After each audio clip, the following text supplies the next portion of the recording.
quelque chose. C'était décidé. J'allais reprendre l'enquête à zéro. J'allais chercher moi-même les réponses aux questions que je me posais. Mon premier contact? Un ancien militaire, pilote dans l'aviation légère de l'armée de terre. Au téléphone, il m'avait semblé fiable, calme, sûr de lui, tout sauf un illuminé.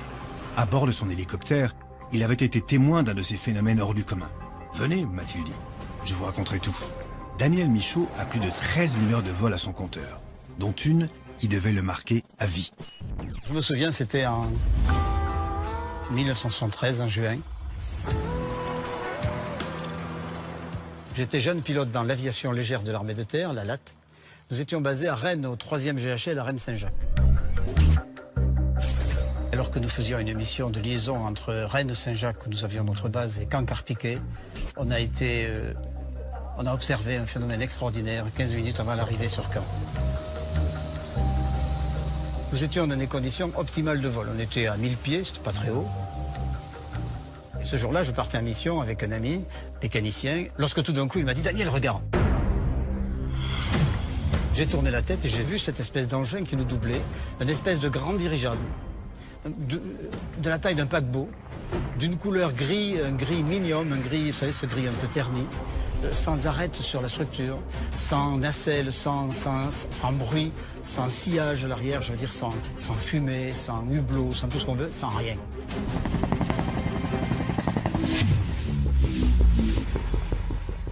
Moi, je dis à mon mécanicien, je dis, écoute, ce truc-là, c'est pas normal, quoi. C'est pas un dirigeable, ça va beaucoup trop vite pour être un dirigeable. Ce n'est pas un avion, parce que ça ne ressemble pas à un avion. Une fois au sol, on en parle, évidemment. Il y a confirmation des contrôleurs qui disent, on l'a vu passer au scope radar, avec une vitesse estimée entre 8 000 et 12 000 km/h. 12 000 km/h. Aujourd'hui, 40 ans plus tard, aucun aéronef construit de main d'homme n'est capable d'atteindre de telles vitesses.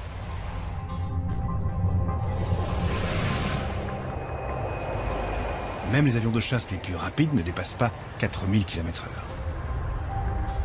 Daniel Michaud, sous le choc, s'adresse alors à sa hiérarchie. À ce moment-là, j'allais passer officier. J'étais un jeune pilote, hein, j'avais 23 ans. Et mon propre chef de corps m'a dit, écoute Michaud, c'est pas le moment de parler de ça, tu vas compliquer ton affaire, là, on n'en parle plus. Comme la plupart des pilotes, pour préserver sa carrière, Daniel a dû se taire. 40 ans de silence pour éviter de passer pour un fou. La dernière fois où j'ai parlé de ça publiquement, mon épouse a reçu des appels très critiques dans le genre « Vous êtes Madame Michaud, oui, votre mari doit se faire soigner d'urgence, il a besoin d'une thérapie urgente. » Maintenant, j'ai 63 ans, ma carrière est derrière moi et ça m'est diffère complètement de savoir quel est le jugement que l'on me portera. Ça m'est égal. J'ai vu ça, je le dis. Aujourd'hui, Daniel ose parler. Libéré du devoir de réserve, il brise désormais le silence. Son témoignage, sa sérénité, tout en lui m'avait semblé crédible. Mais il me fallait trouver d'autres exemples, faire d'autres rencontres. Je voulais remonter cette piste. J'ai passé des heures à chercher d'autres témoignages. Et je me suis vite rendu compte que Daniel Michaud n'était pas un cas isolé. Pour beaucoup de pilotes militaires, parler des ovnis représente un risque de briser leur carrière. Et ce tabou existe depuis toujours. Peu après la fin de la Seconde Guerre mondiale, les pilotes américains témoins d'ovnis s'étaient heurtés à cette loi du silence. C'était la guerre froide. La paranoïa anti-russe était plus forte que tout. L'armée expliqua donc ces observations bizarres en évoquant les avions espions. On a vu des objets circulaires évoluer au-dessus des États-Unis, évoluer au-dessus de la France, de l'ensemble de l'Europe. Et la grande histoire des ovnis, en fait, a commencé dans les années 50. Alors, c'est l'époque de la guerre froide. Donc, il y a quand même eu toujours un fond de suspicion en se demandant si c'était pas des avions espions. Il y avait un rapport d'espionnage où des espions russes avaient rencontré des espions américains et ils s'étaient tous dit « Mais on croyait que c'était vous qui nous envoyiez ça ». Kenneth Arnold. Voilà l'homme qui a tout déclenché. En 1947, ce pilote privé américain dit avoir observé plusieurs engins de forme inconnue en survolant l'État de Washington. La presse s'empare de l'histoire, le terme « soucoupe volante » apparaît pour la première fois.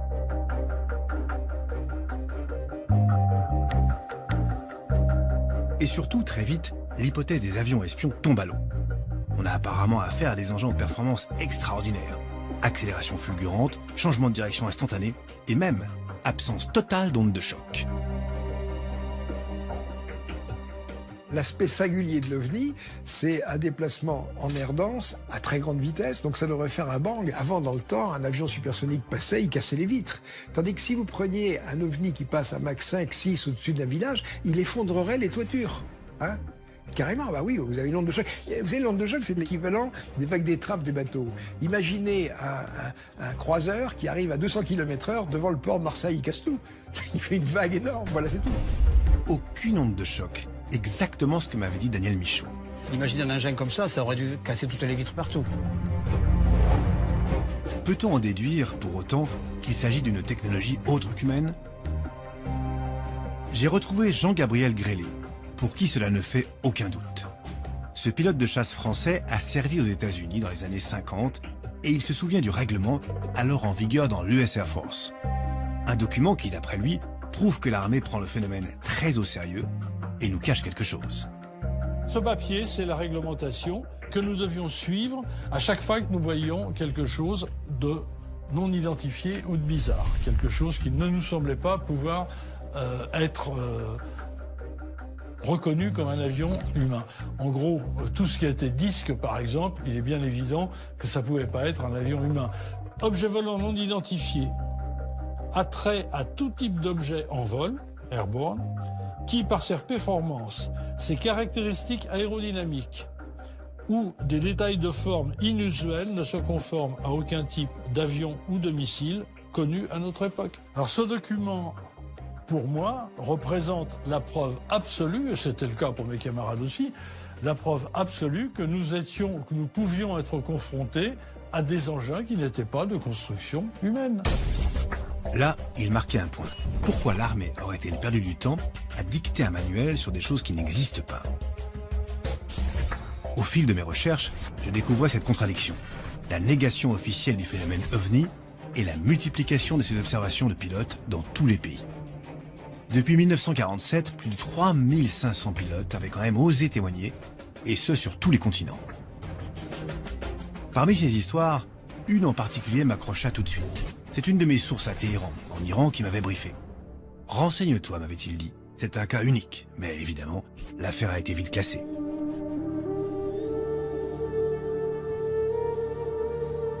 Nous sommes en 1976, à Téhéran. Un pilote de chasse de l'armée iranienne, chargé de la défense de l'espace aérien, s'apprête à vivre une course-poursuite extraordinaire. À Téhéran, c'est un pilote iranien à qui on signale, à partir d'une observation faite au sol, observation visu, observation radar, un énorme objet, grand comme un Boeing 707, qui passe au-dessus d'un aéroport. Le pilote de chasse s'est approché. Arrivé à une certaine distance, progressivement, toute son électronique est tombée en panne. Et ce que ce pilote iranien a vu relève de l'incroyable. En 2007, il le raconte publiquement pour la première fois lors d'une conférence au Club national de la presse à Washington. Mon nom est Parviz Jafari et je suis un ancien général de l'armée de l'air iranienne. Et ce témoignage détaillé, dépassionné, est un vrai choc pour les auditeurs. Je me suis approché de l'objet. D'intenses lumières rouges, vertes, oranges et bleues clignotaient. La lumière était si brillante que je ne pouvais pas voir la structure de cet engin. La fréquence de ces flashs était extrêmement rapide, un peu comme une lumière stroboscopique. À ce moment-là se produit quelque chose d'assez étonnant. L'objet fait une sorte de demi-tour et passe derrière l'avion, et c'est l'objet volant non identifié qui poursuit l'avion, et ça dure comme ça pendant quelques minutes. Et au bout de quelques minutes, cet objet accélère, finira par dépasser l'avion, et la scène s'arrête là, l'avion se pose, et puis le pilote dira qu'il n'a rien compris. J'ai fait mon rapport au quartier général, et le lieutenant-colonel Alan Moyle, un Américain, a pris des notes de ce débriefing. Mais après cette séance, je n'ai jamais pu le retrouver pour lui en parler. On n'a jamais pu expliquer ça, même les plus rationalistes, les plus sceptiques ont tenté de casser cette histoire, on n'y est pas arrivé. Stupéfiant. Un objet vu par des dizaines de militaires. Un pilote à qui on ordonne de prendre en chasse l'objet et qui se fait poursuivre par ce même objet. Et même des échos radars à l'appui. Pourtant, aucune trace, rien. Aucun rapport officiel, aucune enquête. L'affaire semble avoir été enterrée. Les militaires savent forcément quelque chose, mais apparemment, nous n'avons pas à le savoir. Le secret défense, l'aviation civile, elle, n'y est pas astreinte. Un contact, séquelle de mon ancienne vie, m'envoya un mail très court. Voix Éric Ganachaud. Cet ancien pilote instructeur à la prestigieuse EPAG, l'école qui formait les cadets d'Air France, avait lui aussi envie de parler. Le 9 décembre 2002, au-dessus de l'aéroport Calais-Dunkerque, 2 de ses élèves et lui ont été témoins d'un de ces phénomènes étranges. Ça s'est passé il y a à peu près 11 ans, à quelques jours près. Je décollais de Calais sur un TB20 avec 2 élèves. Donc un élève au manche, là où je suis, et j'étais place droite, et l'élève derrière. Je dois dire qu'il faisait parfaitement beau. C'était un ciel d'hiver mais clair.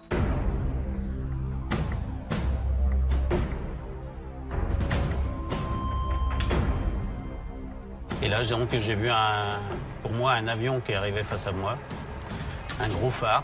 C'était lumineux, mais c'était pas éblouissant, comme un phare qui éclate, qui peut cacher quelque chose. Là, c'était juste lumineux. Et ce phare s'est éteint donc au bout de 5 secondes. Quand j'ai viré, il s'est éteint. Et là, j'ai vu une boule grise qui partait vers le nord très rapidement, du côté de Gravelines, de la centrale nucléaire. La tour m'a confirmé qu'il n'y avait personne en vol. Or, j'avais un phare devant nous et on était 3 à le voir. 15 ans dans l'armée de l'air, 30 ans dans l'aviation civile, Ganachaud sait de quoi il parle. Et pour lui, il n'y a aucun doute possible.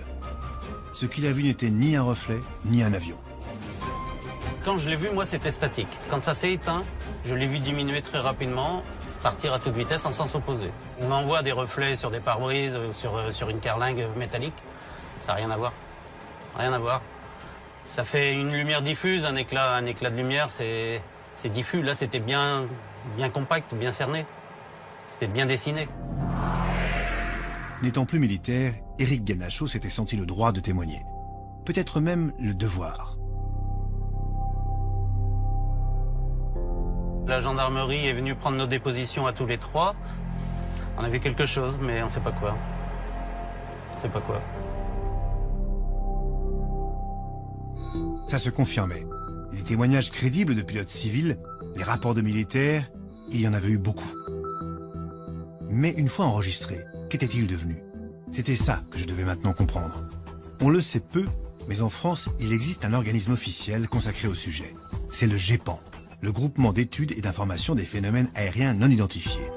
Cet organisme, créé en 1977, fait partie du CNES, l'agence spatiale française. J'essayais de rencontrer des membres du GEPAN, mais sans me donner d'explication, personne ne souhaitait me rencontrer.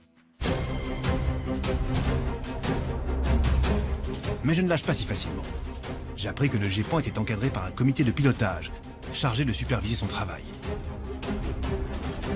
Et là, en citant quelques noms, j'arrivais cette fois à décrocher un entretien avec le directeur de ce comité.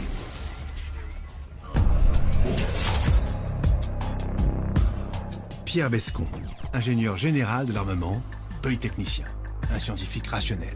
Allait-il répondre à toutes mes questions? Le GEPAN était pionnier en la matière. Le GEPAN, je pense, a été le premier organisme officiel, réellement officiel, à être créé. Depuis, 27 autres pays ont eux aussi prouvé qu'ils s'intéressaient à la question. En 2007, l'Angleterre ouvre au monde ses archives sur les ovnis, suivi de l'Espagne en 2008, puis du Danemark, du Brésil, du Chili. En France, le GEPAN, lui, mène des enquêtes, collecte des témoignages qui lui sont transmis par la gendarmerie. Dès le début, assez tôt, le GEPAN a défini 4 catégories, 4 classes effectivement de témoignages. La catégorie A, on sait d'expliquer parfaitement ce que c'est. Vous avez ensuite une catégorie qui s'appelle le B. On pense à une explication qui est la plus probable, mais elle n'est pas certaine. Vous avez ensuite la catégorie C, qu'on n'a pas assez d'éléments pour dire quoi que ce soit dessus. Et puis vous avez la classe D, sur laquelle on n'a vraiment aucune explication. Bien sûr, c'est cette dernière catégorie qui excite l'imagination. La classe D, les non-expliqués. Ce matin, en effet, le Conseil des ministres a autorisé...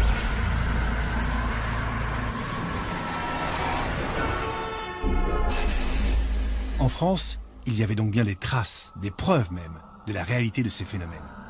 Depuis son existence, il y a eu à peu près 7000 témoignages recueillis donc, au GEPAN. Et les cas non expliqués, c'est de l'ordre de 20 à 22%, je crois, ce qui paraît beaucoup. Mais dans la réalité, les cas vraiment intéressants qui sont inexpliqués, c'est plutôt de l'ordre de 4%. Au total, c'est quand même près d'une cinquantaine de cas, totalement inexpliqués et bien réels. Il y a un chiffre, effectivement, de cas qui existe, bien entendu. Et c'est bien là qu'apparaît toute la problématique. Qu'est-ce que ça peut bien être? J'allais découvrir que sur les cas troublants, propices à une enquête, le GEPAN était en fait vite dépassé. Le 5 novembre 90, des centaines de Français, partout dans le pays, observent un phénomène étrange dans le ciel. Mesdames, Mesdemoiselles, Messieurs, bonsoir. Des ovnis ont donc sillonné le ciel hier soir vers 19h sur l'Europe de l'Ouest. En France, le CNES ne veut pas encore se prononcer et souhaite entendre le maximum de témoignages. Il n'y avait aucun bruit. C'était un engin assez grand, avec des lumières en triangle assez symétriques. Ça avait une forme triangulaire, voire losange parfois, et c'était composé d'environ une douzaine de lumières, une douzaine de points lumineux. Certains jaunâtres, d'autres un peu rouges, et certains laissaient à l'arrière une traînée jaunâtre également.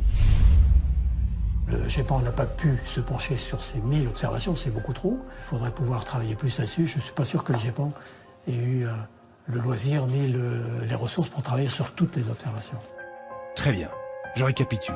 Le GEPAN, organisme créé par l'État dont on nous dit qu'il est un modèle pour les autres pays, serait en fait incapable de faire des investigations poussées. En deux mots, c'est une coquille vide. Apparemment, le pouvoir a eu envie d'être perçu comme s'intéressant à la question et d'avoir une position de transparence à l'égard du public. Ce qui, à mon avis, est complètement un écran de fumée. Comment dire, ce qui est extraordinaire, c'est, et ça, je crois que personne ne s'en doute, c'est que derrière cette façade, il n'y a rien. C'est-à-dire que c'est ce qu'on a pu faire de mieux en France. En général, ceux qui n'aiment pas le GEPAN, ce sont ceux qui défendent la thèse extraterrestre. Bon, il ne faut pas exclure la thèse extraterrestre, mais il ne faut pas faire l'amalgame non plus. On ne sait pas aujourd'hui. On ne sait pas. Je le réalisais très vite. Autour de ce sujet règne un climat de méfiance, de paranoïa. Entre théorie du complot et langue de bois, difficile de déceler la vérité. Je décidai de continuer à fouiller du côté des pilotes, espérant trouver d'autres pistes. Finalement, un d'entre eux me mit en contact avec un ami, lui aussi pilote, témoin d'un phénomène récent, en mars 2008. C'est à quelques kilomètres de Béthune, à l'aérodrome de Merville, que je devais rencontrer Sébastien Hugo. 7000 heures de vol, ancien chef pilote dans l'armée de l'air et aujourd'hui instructeur. Lui, ce n'est pas en vol, mais carrément du sol, à terre, qu'il a longuement observé, on ne sait quoi. Je me souviens, le 31 mars 2008, nous étions ici avec quelques collègues, et il y avait un avion qui faisait la voltige, et tout à coup, on a découvert un cercle, un parfait cercle lumineux, avec des contours blancs éclatants, comme un nuage qu'en éclair, qui était en stationnaire au-dessus de la piste. On a tous d'abord pensé que c'était des fumigènes liés à l'avion de voltige. Et en fait, ça n'a pas du tout l'aspect de fumigène, c'était vraiment un cercle parfait. C'était pas métallique, c'était entre la vapeur et une lueur très intense. Et puis, 3 ou 4 cercles sont apparus et se sont déplacés. Ensuite, ça a duré une dizaine de minutes. Ces étranges cercles dans le ciel, Sébastien Hugo n'est pas le seul à les observer. Au total, 9 témoins. 6 instructeurs et 3 élèves sont présents ce matin-là. En tant que pilote, on est assez cartésien et rationnel. On essaie de comprendre, surtout. C'est ça qui nous intrigue, parce qu'on est du métier. On n'est pas habitué à faire ce genre de phénomène. Et je me pose toujours la question de savoir ce qui s'est passé ce jour-là. Pour tenter d'avoir une explication, le lendemain de l'observation, Sébastien Hugo et les autres témoins font une déposition à la gendarmerie. Ils contactent aussi directement le GEPAN. Sans succès. Ça m'a surpris un petit peu parce qu'on était quand même des professionnels de l'aviation. On avait toutes les données et j'aurais bien aimé qu'on en discute et avoir des explications. Ce n'est que 4 ans plus tard que Sébastien Hugo obtient enfin un retour, mais pas vraiment conforme à son attente. Le GEPAN a communiqué par courrier la réponse de son enquête en 2012. J'ai reçu un courrier à la maison expliquant que le phénomène était classé en catégorie B. La catégorie B, celle des cas a priori résolus. Le GEPAN parle lui-même d'observation pour laquelle l'hypothèse retenue est considérée comme très probable. Comme Sébastien Hugo, j'ai été sidéré par le résultat de leur enquête. Je crois qu'en faisant une petite enquête, quelqu'un du voisinage a dit qu'il y avait souvent des faisceaux laser de boîtes de nuit qui éclairaient, qui faisaient des cercles. Mais bon, pour tous ceux qui ont vu le phénomène, on sait très bien que ce n'est pas des lasers de boîtes de nuit ou autres projecteurs. Des lasers. J'avais du mal à y croire. Moi aussi, j'étais frustré, déçu par une telle conclusion.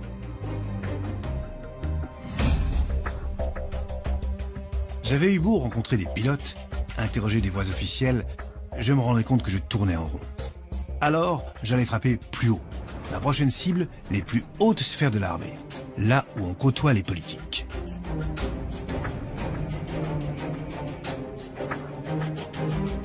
J'ai découvert assez vite l'existence d'un rapport sur les ovnis, très sérieux, initié par des militaires de haut rang. Leur objectif, sensibiliser les pouvoirs publics à ces phénomènes. À l'origine de ce rapport publié en 1999, dit le rapport Cometa, un général de l'armée de l'air, général Letty, ancien pilote de chasse, ancien commandant de base aérienne. J'avais dû envoyer plusieurs courriers et passer par son avocat pour le rencontrer. Pas simple.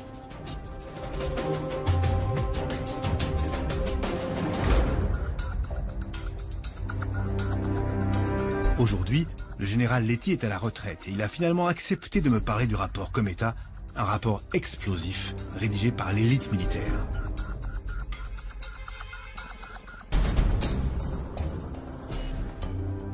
Dans le rapport Cometa, il y a les préfaces du général Norlin et du professeur Lebeau qui était patron du CNES. Je dis ça parce que c'est quand même pas n'importe qui. Décryptage. André Lebeau, rien moins que l'ancien président du CNES, organisme chargé de mener la politique spatiale de la France. Le général Norlin, chef du cabinet militaire des premiers ministres Jacques Chirac et Michel Rocard à la fin des années 80. Scientifique réputé, haut fonctionnaire, militaire de renom, j'ai eu un vrai choc en apprenant quelle personnalité avait contribué au rapport Cometa. À première vue, il avait tout pour faire l'effet d'une bombe. On a publié ce rapport en 99 sous le nom de « À quoi doit-on se préparer ?»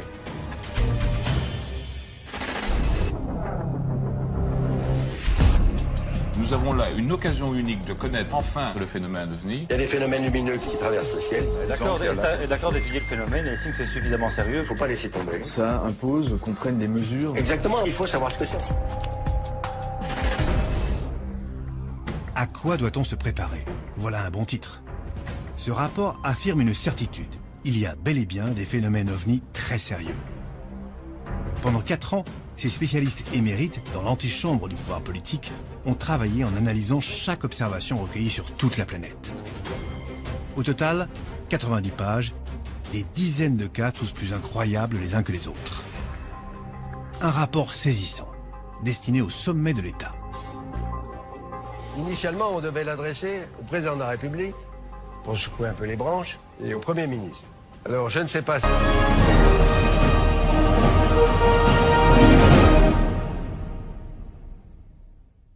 le président de la République a lu le rapport, mais je peux affirmer que le Premier ministre, Lionel Jospin, a lu le rapport. C'est moi-même qui ai remis au cabinet du Premier ministre et au cabinet du militaire de Jacques Chirac.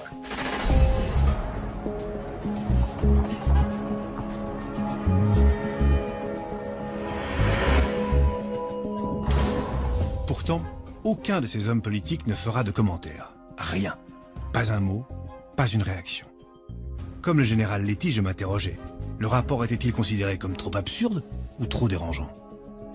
Nous, notre rapport ne dit pas que les extraterrestres existent, on dit que c'est l'hypothèse qui colle le mieux avec ce qu'on observe. Eh bien, rien que ça choque certaines personnes qui trouvent que c'est complètement farfelu. Le seul à parler de ce rapport, ce sera le magazine VSD. Je me demandais pourquoi la presse, elle aussi, relayait si peu l'information. Celle qu'on qualifie de quatrième pouvoir semble participer elle aussi à cette omerta générale. Mais pourquoi? J'ai lancé mes filets et j'ai eu un appel d'un journaliste très bien informé qui avait approché les politiques sur la question OVNI. Il avait enquêté sur le sujet pendant 5 ans, une investigation qui lui a coûté cher. Journaliste pour un grand hebdomadaire d'actualité, il a accepté de se confier à moi, à la condition que je garantisse son anonymat. Quand j'ai commencé à en parler à mes confrères journalistes, quand je leur ai dit j'enquête sur les ovnis, on m'a regardé avec des yeux grands comme des soucoupes, c'est le cas de le dire, et on m'a tout de suite traité de fou. On m'a dit mais attends, mais t'es malade, ça n'a aucun intérêt, c'est quoi, qu'est-ce qui te prend, c'est pas sérieux, dans tous les cas c'est pas sérieux. J'ai préféré continuer mon activité professionnelle de journaliste sous un autre nom pour ne pas avoir cette étiquette indélébile. En fait, c'est presque un tatouage sur le front, hein. C'est ovni, ça veut dire que je suis fou, tout simplement. C'est ça qui est terrible, c'est que le fait d'avoir fait un travail sérieusement, un travail journalistique sérieusement, en fait, a coûté très cher. Et a failli briser ma carrière de journaliste. Un prix à payer, lourd, pour avoir osé s'intéresser à ce que la plupart assimilent à de la science-fiction. Il faut dire que des années 50 à Spielberg ou la célèbre série X-Files, les soucoupes volantes et les extraterrestres nourrissent notre imaginaire, mais pas nos connaissances. Une culture populaire largement entretenue par la presse, qui n'a jamais traité le sujet sérieusement. Pendant 2 décennies, les médias ont tourné le sujet OVNI en ridicule. Donc ça a été, soit on rigolait, on plaisantait sur le sujet, c'était les petits hommes verts. Ça, c'est resté dans l'esprit des gens, aussi bien le public que les journalistes eux-mêmes. Revenons-en au rapport Cometa. Au cours de son enquête, ce journaliste a lui aussi tenté de savoir quel impact il avait eu auprès des politiques. J'ai interrogé Lionel Jospin à ce sujet. Et Lionel Jospin m'a dit qu'il ne pouvait rien dire. Il a été très clair, il m'a dit oui, je confirme qu'on m'a remis le rapport Cometa, mais je ne peux pas vous en dire plus. Et quand j'ai demandé à Lionel Jospin, est-ce que vous prenez le sujet au sérieux, il m'a dit comment pourrait-on ne pas prendre cette question au sérieux. Donc il a quand même répondu indirectement à ma question, c'est que lui prend le sujet au sérieux, mais il ne peut pas en dire plus. Donc il y a quelque chose, mais il ne peut en dire plus. D'après ce journaliste, l'exécutif est de toute façon forcément au courant du dossier OVNI. Je suis convaincu que les présidents, tous les présidents, quels qu'ils soient, ont été informés sur cette question et qu'ils ont décidé de se taire. De toute évidence, personne ne voulait s'exprimer sur le sujet. La question OVNI devait rester confidentielle. J'avais cherché à interroger des hauts gradés, j'ai envoyé des courriers aussi à l'armée de l'air, on m'a jamais répondu. Et une fois, un avocat de l'armée, que je ne citerai pas, m'a téléphoné pour me dire « Laissez tomber, cette affaire vous dépasse, je vous conseille d'arrêter votre enquête ». Ça ressemblait à de la menace, moi je l'ai pris tel quel, je lui ai dit d'ailleurs, je lui ai dit « Mais vous êtes en train de me menacer ». Il m'a dit « Tirez les conclusions que vous voulez ». Des menaces, carrément. On touchait bien à un sujet des plus sensibles. Les pouvoirs publics sont donc bel et bien au courant. Et aux États-Unis, on en a la preuve. C'est le président Roosevelt qui a décrété en 1942 un embargo sur l'information, c'est-à-dire en fait un secret d'État. Il y a un document qui dit précisément au général Marshall, qui était son chef d'état-major, il n'y aura pour l'instant que 5 personnes, vous et moi y compris, qui seront au courant de ce sujet. Donc ça s'appelle un secret d'État. Secret d'État, le mot est lâché. Et ce n'est pas tout. J'allais découvrir d'autres documents déclassifiés étonnants. Depuis une loi de 1974, les archives du gouvernement américain sont accessibles au public. Et parmi tous ces documents officiels, celui qui a fait le plus parler de lui, c'est un rapport qui remonte au 23 septembre 1947. Il émane du général Twining, à l'époque directeur des services techniques de l'Air Force et surtout futur chef d'état-major des armées. Et dans ce rapport de 1947, on affirme déjà l'existence des ovnis. Le rapport du général Twining, il commence très fort. Le phénomène est quelque chose de réel, il n'est ni fictif, ni résultat d'une vision. Il existe des objets qui ont probablement, approximativement la forme d'un disque, d'une dimension qui les fait apparaître comme étant aussi grand qu'un avion de construction humaine. Très curieux de comparer ça à des avions de construction humaine, vous voyez. Et puis le titre, c'est bien clair, hein, Opinion de l'Air Materiel Command concernant les disques volants. À en croire les milliers de documents déclassifiés, 130 000 pages rien qu'aux États-Unis, l'armée et les politiques, derrière le silence officiel, étudient les ovnis. D'ailleurs, j'ai découvert que dans le monde entier, plusieurs grandes figures politiques avaient osé s'exprimer sur ce sujet. Au Japon, le secrétaire général et porte-parole du gouvernement, Nobutaka Mashimura, affirme en 2007 que les ovnis sont bien réels et qu'il faut prendre le sujet au sérieux. Quand l'ancien ministre de la Défense du Canada, Paul Hellyer, s'exprime lors d'une conférence sur les ovnis en 2013 à Washington, voilà ce qu'il dit. Les Américains et le monde entier ont le droit de savoir ce qu'il se passe. Les ovnis sont aussi réels que les avions qui volent au-dessus de nos têtes. Même Jimmy Carter, 39e président des États-Unis, a déclaré avoir observé un ovni.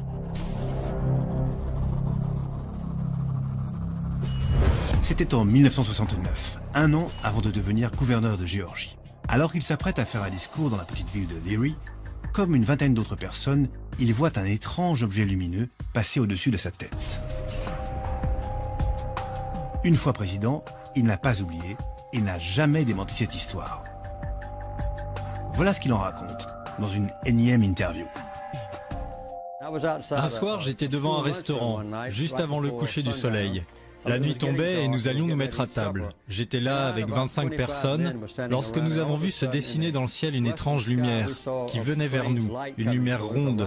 Elle se rapprochait de plus en plus. Une fois au-dessus des pins, elle s'est arrêtée et elle s'est mise à changer de couleur. Bleu, rouge, blanc. Elle est restée là un moment. Nous étions très étonnés. Nous ne savions pas ce que c'était. Et elle a finalement disparu et est repartie vers l'ouest. Cette observation, Jimmy Carter a osé en parler très tôt. En 1973, alors qu'il est gouverneur de Géorgie, il remplit un rapport très détaillé du NARCAP, sorte de GEPAN américain. Il annonce même que s'il est élu président, il fera éclater la vérité sur les ovnis et promet de déclassifier les documents secrets du Pentagone. Un engagement qu'il ne tiendra pas. Car comme il le dira plus tard à la Maison-Blanche, toute information relevant de la sécurité nationale doit rester confidentielle. Après lui, Ronald Reagan, 40e président des États-Unis, affirme lui aussi avoir vu un ovni en 1974. Il n'a jamais osé le dire face à une caméra, mais cette observation a influencé ses discours, comme cette fameuse déclaration du 4 décembre 1985.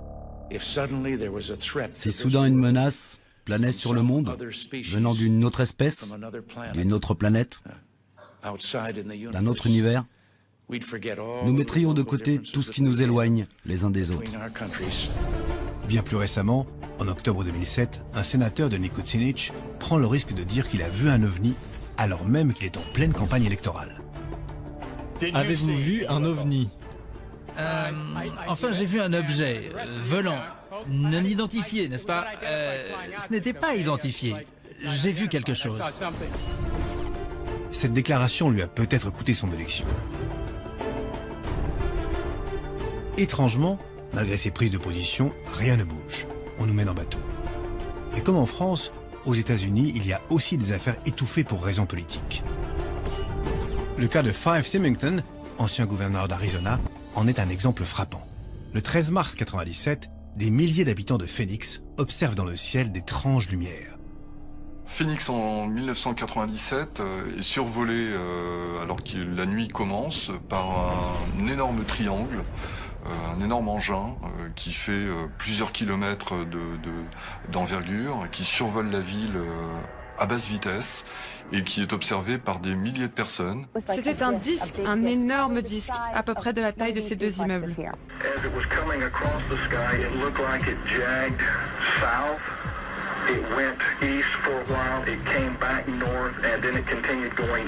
Les autorités sont complètement débordées par les appels. La police reçoit des centaines d'appels. Ça fait sauter tous les standards. C'est la panique, un petit peu, un début de panique. Et dans l'urgence, le gouverneur-maire d'Arizona, maire de Phoenix, tient une conférence de presse. Une conférence de presse destinée à rassurer la population. À cette occasion, le gouverneur choisit la dérision. Il déguise son chef de cabinet en extraterrestre, histoire de faire rigoler les journalistes et de tourner en dérision le phénomène. C'est juste pour que vous ne preniez pas tout ça trop au sérieux.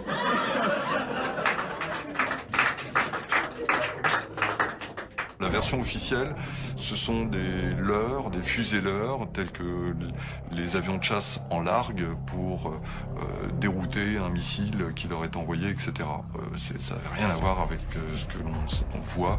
Il y a quelques vidéos, c'était le début des caméscopes, hein. Tout le monde n'avait pas un portable qui fait des vidéos sur soi à l'époque, en 97, mais il y a quand même quelques vidéos, il y a des photos, et surtout des milliers de témoignages. Donc voilà, ça c'est sans doute l'observation de masse, une des plus importantes qui ait eu lieu. Coup de théâtre. 10 ans plus tard, alors qu'il n'est plus gouverneur d'Arizona, Fife Symington change son fusil d'épaule et dément ce qu'il avait dit à la conférence de presse de 1997.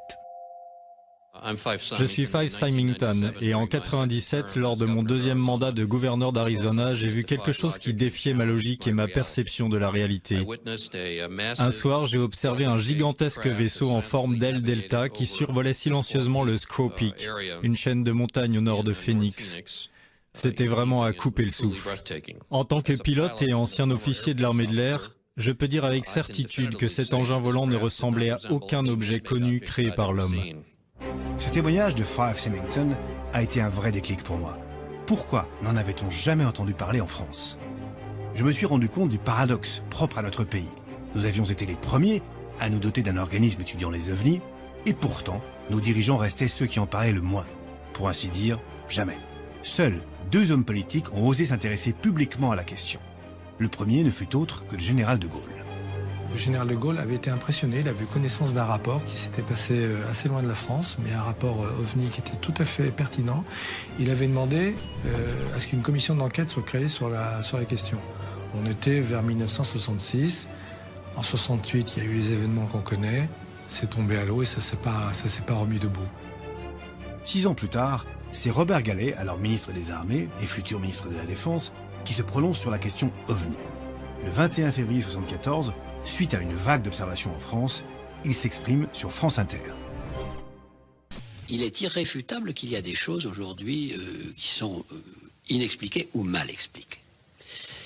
En 1954 a été créée au ministère des Armées une section de réflexion et de recueil de témoignages sur ces apparitions d'objets non identifiés. J'ai là parcouru un certain nombre de témoignages et ces témoignages se sont développés jusqu'en 1970. Il y en a une 50aine. Robert Galet fait figure d'exception dans le monde politique français. Depuis, plus aucun homme d'État ne s'est exprimé sur le sujet. Pourtant, on l'a vu avec le rapport Cometa, ce n'est pas faute d'avoir essayé d'alerter les autorités. En 2008, à nouveau, pour sensibiliser le monde politique, une lettre ouverte est envoyée au cabinet du président Sarkozy. Ses auteurs, un contre-amiral et des scientifiques de tous bords. Ils souhaitent que l'État s'implique enfin sérieusement et donne plus de moyens afin d'étudier le phénomène.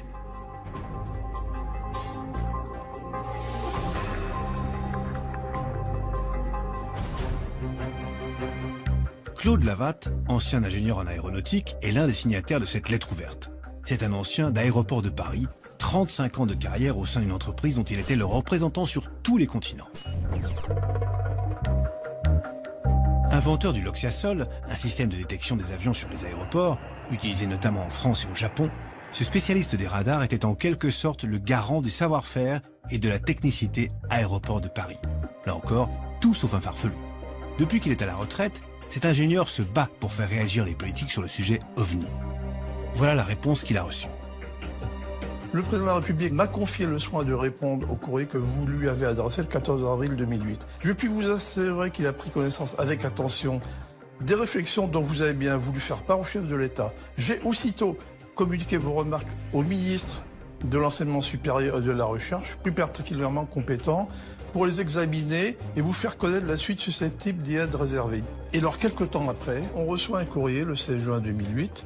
Le Premier ministre a bien reçu votre courrier, ainsi que la copie de la lettre ouverte que vous avez adressée, Monsieur le Président de la République, sur le phénomène ovnien.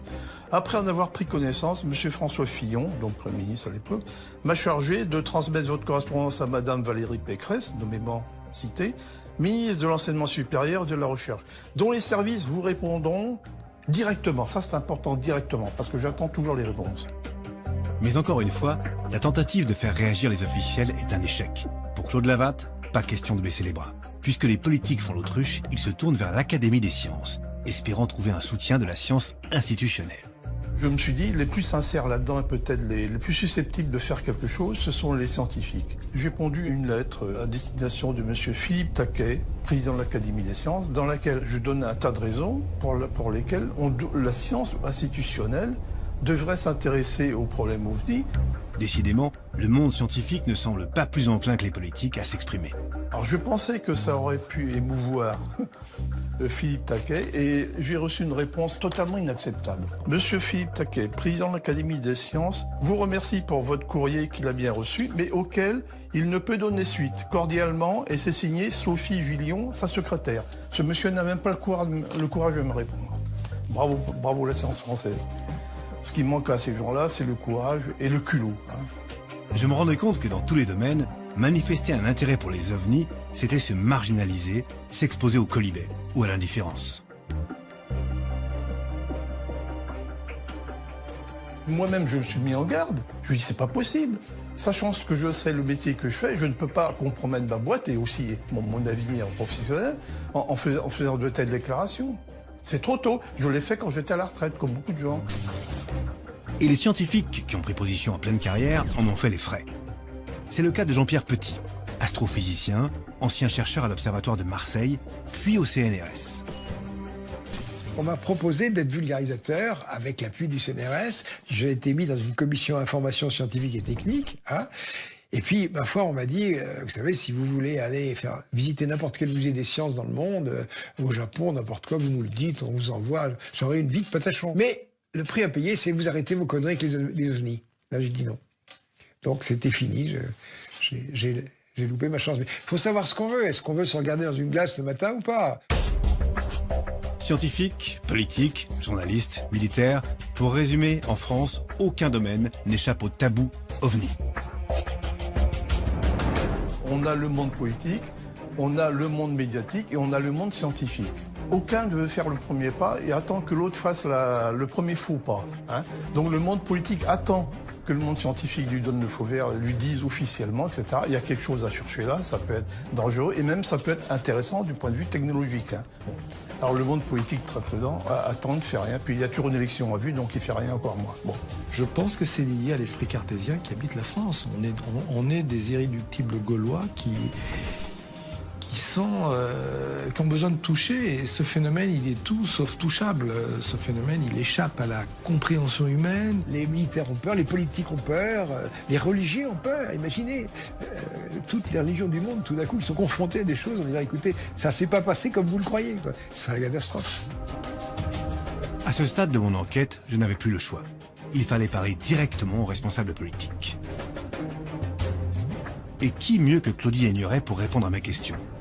Astronaute, c'est la première femme française dans l'espace, ancienne ministre, scientifique de renom, au point qu'on la surnomme Bac+19. De 2002 à 2004, Claudie Aigneret a été ministre déléguée de la Recherche. Et le CNES, dont fait partie le GEPAN, est justement placé sous la tutelle de ce ministère.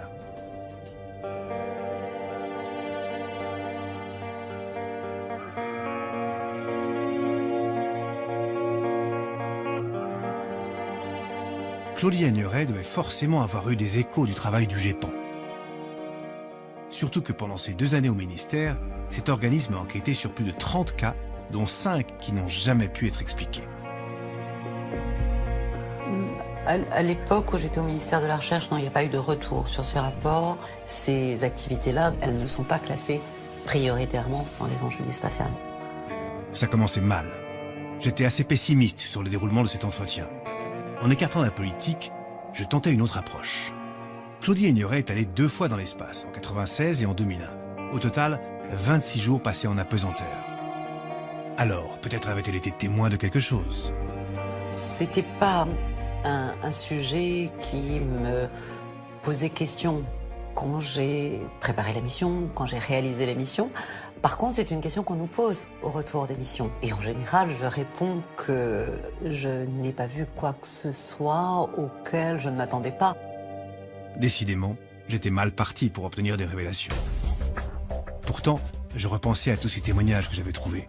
En 1965, sur la mission Gemini 4, les astronomes James McDivitt et Edward White observent un objet volant non identifié à plusieurs reprises. La même année, sur la mission Gemini 7, 2 astronautes observent eux aussi un ovni durant leur 2e tour de la planète. En 66, sur la mission Gemini 10, même chose. 69, Apollo 11. 73, mission Skylab. De l'astronaute Gordon Cooper à Neil Armstrong, le premier homme à avoir marché sur la Lune, la liste était immense. Alors que pouvait bien penser Claudie Aigneret de ces observations?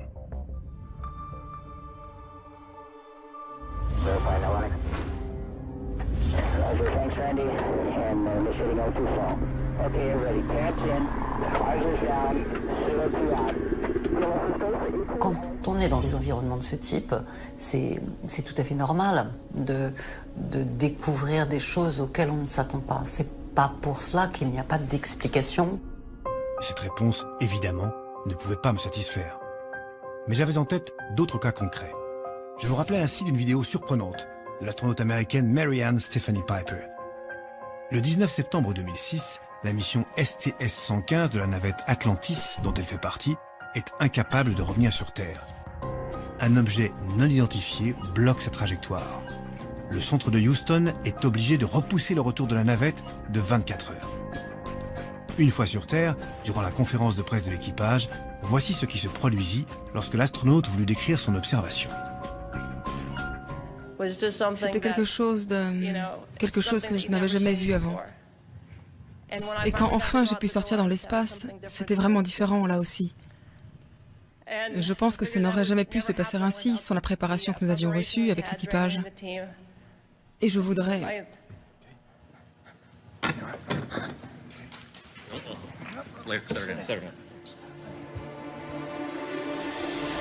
Une astronaute qui s'évanouit en essayant de raconter son observation d'OVNI. Cette image m'avait vraiment marqué. En France, le spationaute Jean-François Clairvoy, Légion d'honneur, polytechnicien, ingénieur général de l'armement, 3 vols dans l'espace à son actif, pense lui que là-haut, il y a bel et bien quelque chose.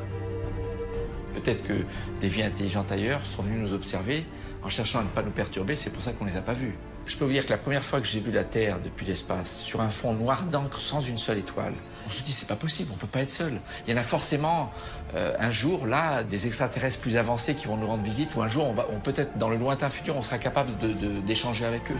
J'ai envie que ce soit comme ça, c'est mon hypothèse préférée. Edgar Mitchell, 6e homme à avoir marché sur la Lune, est lui aussi convaincu que les ovnis nous viennent d'ailleurs.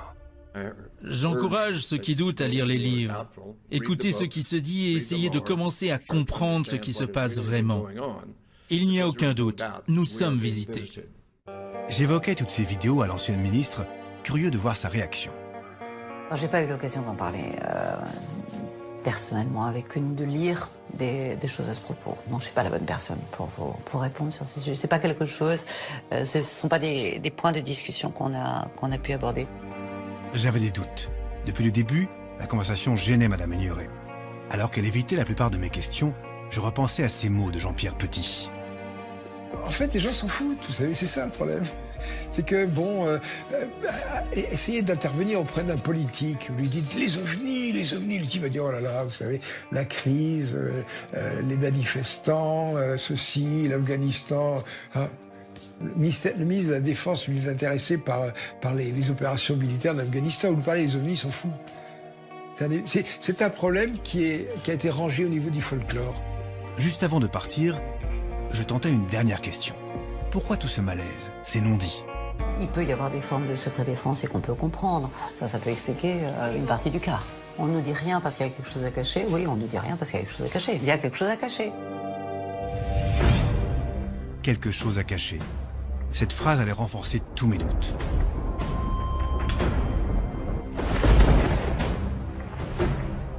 Tout à coup, certains propos que j'avais entendus prenaient une résonance bien particulière. L'exécutif est forcément au courant, étant donné que tous nos services de renseignement au plus haut niveau sont au courant. C'est la moindre des choses tout de même. C'est sa fonction d'être au courant. C'est sa fonction d'être au courant, mais c'est aussi sa fonction de se taire. C'est tout à fait normal, ça. C'est pas la volonté de cacher des choses. On ne divulgue pas les secrets, c'est normal. Un secret que seules les plus hautes autorités ont le droit de connaître. Je savais, après des mois d'enquête, que j'aurais du mal à en savoir plus.